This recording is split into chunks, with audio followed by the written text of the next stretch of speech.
Aseel business start किया जाए या ना किया जाए, असील बिज़नेस स्टार्ट करने से पहले किन-किन चीज़ों को मद्देनज़र रखना चाहिए? असील बिज़नेस से आप कितना पैसा कमा सकते हैं? असील बिज़नेस कौन से लोग कर सकते हैं? असील बिज़नेस के लिए कितनी इन्वेस्टमेंट चाहिए? असील बिज़नेस के लिए पहले चूज़े लिए जाएँ या फिर ब्रीडर्स पेयर लिए जाएँ? असील बिज़नेस के लिए कितनी जगह रिक्वायर्ड होती है?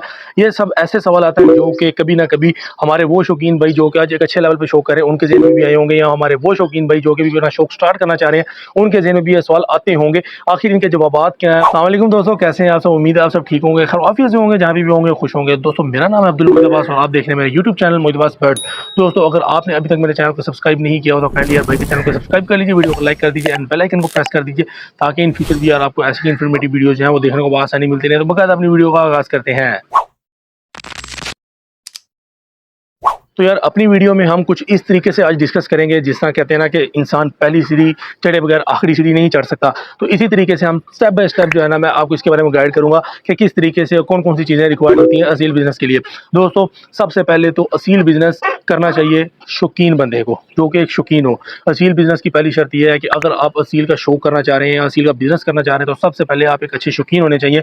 ये नहीं कि आपने देख लिया कि जी फलां बंदा जो है वो शामू बेच के या फिर असील बेच के इतना कमा रहा है, इतना कमा रहा है, इतना कमा रहा है। तो ये चीज़ मैटर नहीं करती। आपने इस तरह के अगर आप शौकीन हैं, तो मैं कभी भी सजेस्ट नहीं करूँगा कि आप असील बिज़नेस में आएँ। जब तक आपको जुनून के हद तक शौक नहीं है इस फील्ड में आने का, तब तक आप इस फील्ड में ना आएँ। अगर आपको जानवरों से प्यार है, देन ही आप इस बिज़नेस को स्टार्ट करें, अदरवाइज़ आप इस बिज़नेस को स्टार्ट ना करें।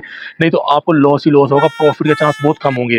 दोस्तों, एक अच्छे शौकीन होने के बाद आपको अपने शौक के बारे में एक थोड़ा बहुत नॉलेज होना भी लाज़मी है। ये लाज़मी नहीं कि आप पूरी इस फील्ड में आने से पहले एक पीएचडी करें, देन ही आप इस फील्ड में आ सकते हैं। दोस्तों, एक बेसिक इन्फॉर्मेशन आपको बर्ड से रिलेटेड होनी चाहिए कि जो एक असील मुर्गा जो है, अगर वो बीमार हो जाए, उसको जो बेसिक मसले मसाइल आ जाते हैं वो आ जाए, तो उसको किस तरीके से ट्रीट कर सकते हैं। क्योंकि यार दूसरी बीमारियों के बारे में बताने के लिए और हाई लेवल में बताने के लिए आपका भाई है ना, वो तो आपको वीडियोज़ मिलती रहेंगी, लेकिन क्या आपको बेसिक इन्फॉर्मेशन होनी चाहिए कि यार अगर एक असील परिंदा है, उसको ठंड के मौसम में आपने रखना है, तो उसका एनवायरनमेंट कैसा होना चाहिए। अगर आपने उसको गर्मी के एनवायरनमेंट में रखना है, तो तब उसको आपने किस किस्म का माहौल फराहम करना है। ये सब चीज़ें, अगर एक परिंदे को बुखार हो गया, उसको किस तरीके से आपने ट्रीट करना है, उसका पेट खराब हो गया, आपने उसको किस तरीके से ट्रीट करना है, ये जो बेसिक चीज़ें हैं ये आपको पता होनी चाहिए, ताकि अगर कल को आपको आपके फ्लॉक में किसी किस्म का मसला आता है, तो आप उसको बआसानी ट्रीट कर सकें। तो नंबर 3 पे आपके पास एक इन्वायरमेंट ऐसा होना चाहिए, एक ऐसी जगह होनी चाहिए जहाँ पे आप असीलों को बआसानी रख सकें। देखें, अगर आपके पास एक प्रॉपर जगह होगी, आप एक उनको अच्छा इन्वायरमेंट दे देंगे, तो यकीन करें आपकी आधी मेहनत जो है वो ख़त्म हो जाएगी। आपकी जो मेहनत है, अगर आप 100% मेहनत कर रहे हैं ना, तो आपको सिर्फ 20% मेहनत करना पड़ेगी, अगर आप उनका इन्वायरमेंट ठीक कर दें, उनके केजेस का इन्वायरमेंट ठीक कर दें। क्योंकि अगर यार आपने ठंड का, गर्मी का और ये बारिशों वगैरह से रिलेटेड ये यानी जो भी मौसमी असरात होते हैं, उनसे निमटने के आपने अपने शेड में इंतजाम किए होंगे, तो ऑब्वियसली यार ये है कि आपकी मेहनत है बहुत कम हो जाएगी। इसलिए आपके पास एक प्रॉपर जगह होने का लाज़मी है। लाज़मी नहीं है कि आपकी जगह जो है आप कोई 10-15 का प्लॉट लेके स्टार्ट करें, या फिर आपके पास कोई एक अलग से पोर्शन होना चाहिए जिसके ऊपर आप ये काम स्टार्ट करें। आप अपने घर की छत के ऊपर भी ये काम स्टार्ट कर सकते हैं। तो दोस्तों, इन तीनों चीज़ों के हो जाने के बाद जो एक बेसिक चीज़ होती है, जो एक इम्पोर्टेंट चीज़ होती है, वो होती है इन्वेस्टमेंट। तो कितनी इन्वेस्टमेंट से ये कारोबार स्टार्ट किया जाए, इसके लिए कितनी इन्वेस्टमेंट जो है आपके पास मौजूद होनी चाहिए। तो यार मैं जो आप लोगों को सजेस्ट करूँगा वो ये करूँगा कि अगर जो आप अभी सीखने के मराहिल में हैं, तो सबसे पहले आप चूज़े लें। अगर आप असील चूज़े नहीं लेना चाहते, तो आप देसी चूज़े लेके पहले उनको पालें, अगर आपने आज से पहले कभी चूज़े नहीं पाले।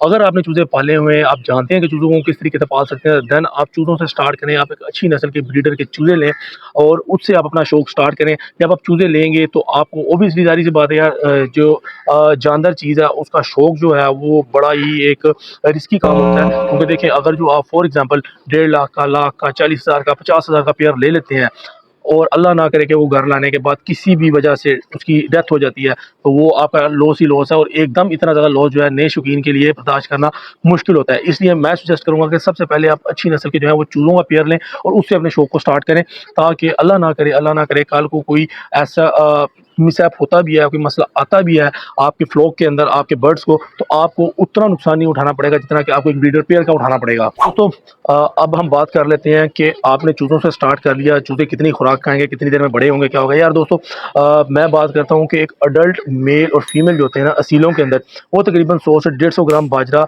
एक दिन में खाते हैं। बाजरा खिला लें, फीड खिला लें, दाना खिला लें, जो भी आप उनको डालना चाहें वो। वैसे मैं तो अपने बर्ड्स को जो है वो मिक्स दाना डालता हूँ, बीच में कुछ फीड जो है उसकी एडिशन कर देता होता हूँ। तो मेरे बर्ड्स जो है तकरीबन 100 से 150 ग्राम के दरमियान बर्ड खाते हैं। इसके अलावा एडिशनल यार इन्होंने क्या खाना होता है, ये घर के वेस्ट वगैरह में पल जाते हैं बेचारे। तो अब आप हिसाब लगा लें कि अगर आप एक पेयर लेके आते हैं, तो वो एक पेयर 1 किलो के पैकेट के अंदर तकरीबन 5 दिन निकाल जाएगा आपके, क्योंकि 100 ग्राम उसका और 100 ग्राम मुर्गी का मेल और फीमेल का करके आपके तकरीबन 5 दिन जो है निकल जाएंगे, क्योंकि 1 किलो के अंदर 1000 ग्राम होते हैं। यार ये तो होगी एक अडल्ट बर्ड के पेयर की बात कि एक मेल और फीमेल जो है अडल्ट वो कितना खा लेते हैं, और आप इसी को यार तकरीबन हाफ कर लें तो उससे भी कम जो है ना वो चूजे खाते हैं।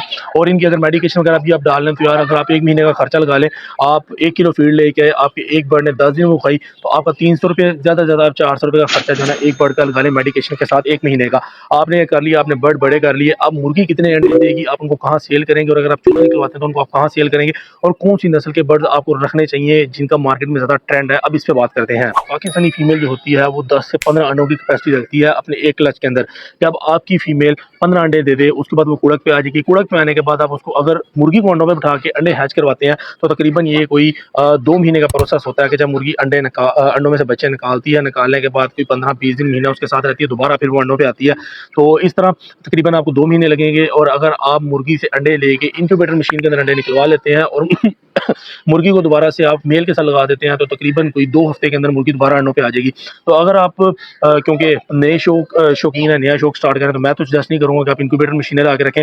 तो उस कंडीशन में आपकी मुर्गी जो है वो तकरीबन साल में 3 से 4 दफ़ा आपको चूजे निकाल के देगी। अब आपकी जो एक मुर्गी थी उसने 15 अंडे दिए, अब उसमें से बच्चे कितने निकलेंगे, यार ये डिपेंड करता है कि आपने एक मुर्गे के साथ कितनी मुर्गियां रखी हुई हैं। मैं सजेस्ट करूंगा कि एक मुर्गे के साथ 2 से 3 मुर्गियां रखें, क्योंकि उसमें फर्टिलिटी रेशियो जो है वो बहुत अच्छी आ जाती है। देन उसके बाद डिपेंड करता है कि आपने मुर्गी को इन्वायरमेंट किस किस्म का दिया हुआ है, उसका इन्वायरमेंट ठीक है कि नहीं है, मुर्गी किस तरीके से अंडों को इंक्यूबेट कर रही है। हमेशा अच्छी नस्ल वाली मुर्गियों का इंतखाब करें।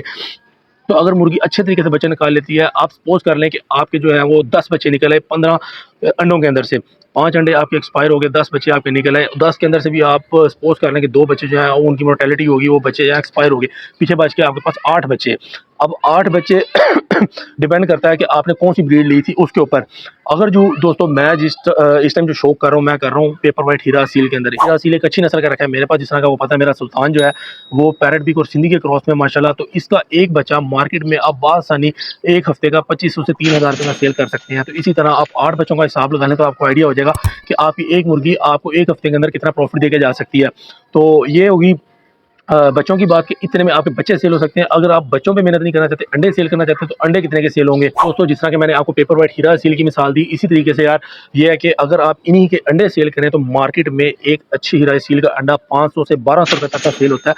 डिपेंड करता है कि आपने क्या क्वालिटी रखी हुई है। हमेशा प्योरिटी का इंतखाब करें, टर्ले मुर्गों से बचें, दोगलों से बचें, हमेशा प्योरिटी के अंदर जाएँ, प्योर चीज़ रखें, तो आपको इंशाल्लाह ताला बेचने के लिए ज़्यादा मेहनत करनी ही नहीं पड़ेगी। तो अब बात कर लेते हैं कि मोस्ट ट्रेंडिंग ब्रीड जो है मार्केट के अंदर वो कौन सी है और कौन सी ब्रीड हाथों हाथ बिकती है। तो यार मार्केट में बहुत सारी ब्रीड्स अवेलेबल हैं, जिस तरह के हमारे जो पाकिस्तानी ब्रीड्स हैं। पाकिस्तान में तो ऑब्वियसली सबसे ज़्यादा वही पसंद की जाती हैं, क्योंकि यार ये बहुत स्ट्रॉन्ग ब्रीड्स होती हैं और इनको हम बहुत आसानी के साथ जो है इनकी लुक आफ्टर कर सकते हैं, इनको रख सकते हैं पाकिस्तानी इन्वायरमेंट बहुत आसानी से रह सकते हैं। इसके अलावा पाकिस्तानी के अलावा शामूज हैं, थाइज हैं, बर्मीज हैं, तुर्किश हैं, बहुत सारे हैं। लेकिन क्या है कि यार हर बर्ड हर इन्वायरमेंट को फेस नहीं कर सकता। जिस तरह कि थाई है वो गर्मी बर्दाश्त नहीं कर सकता। शामूज काफ़ी हद तक पाकिस्तान के एटमॉस्फेयर को अडोप्ट कर चुके हैं। लेकिन क्या है कि जो मोस्ट ट्रेंडिंग में जाएगी शामूज जो है वो ज़रा एक्सपेंसिव है, इस वजह से उसके जो कस्टमर हैं वो भी उसी हिसाब के होते हैं, उनको हर बंदा हार नहीं डालता। पैरेट बीक जो है वो तो मोस्ट एक्सपेंसिव है, और मैं कभी भी आपको नहीं कहूँगा कि आप अपने शौक के स्टार्ट में पैरेट बीक लेके आएँ।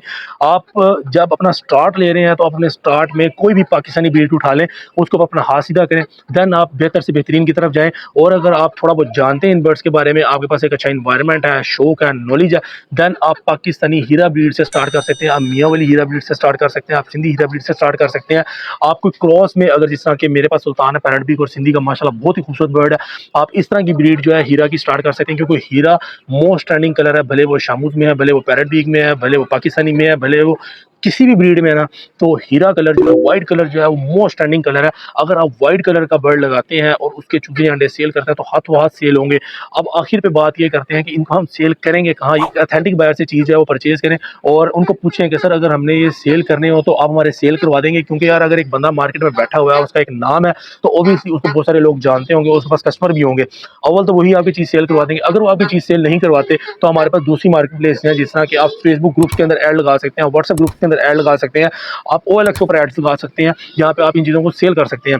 लेकिन अगर इससे भी अपर लेवल पे जाके आप सेल करना चाहते हैं, आप चाहते हैं कि आपकी अपनी एक मार्केट प्लेस हो, तो यार उसके लिए ये है कि आप अपना व्हाट्सएप का एक ग्रुप जनरेट करें, जो कि आपके अपने फार्म के नाम से, आपके अपने नाम से, आपके बर्ड्स के नाम से हो, जिस नाम से वो बनाना चाहते हैं। लेकिन उससे एक चीज़ ज़ाहिर होती हो कि यार आपका बर्ड्स का ग्रुप है, आप वो ग्रुप बनाएं, उसके अंदर उन लोगों को रखें जो कि शौकीन हो, असीलों के शौकीन हो। जब आप उन लोगों के साथ जुड़ेंगे तो वहाँ पे आपकी सेल परचेज स्टार्ट हो जाएगी, आपका मार्केट में नाम बनना स्टार्ट हो जाएगा और वहाँ आप आसानी इन चीज़ों को सेल कर सकते हैं। आखिर में मैं ये चीज़ करता चलूँ कि ये शौक बहुत ही क्रिटिकल सा शौक है, बहुत ही टिपिकल सा शौक है। आप ये ना समझिएगा कि परिंदे ला के रख लिए, ये सारी चीज़ें कर ली तो हम शौक कर लेंगे। ईद है, शब-रात है, दिन है, त्योहार है, कुछ भी है, आप लोग कहीं नहीं जा सकते। क्यों? क्योंकि आपने घर में बर्ड्स रखे हुए हैं। सर्दी है, गर्मी है, बरसात है, कुछ भी है, आपने इनकी रूटीन को, इनको मेंटेन करना ही करना है। चाहे आपकी तबीयत ख़राब है, आप ठीक हैं, जो भी हैं। अगर आपके दोस्त ईद पे बाहर घूमने जा रहे हैं, तो आप नहीं घूमने जा सकते। क्यों? क्योंकि आपने बर्ड्स रखे हुए हैं।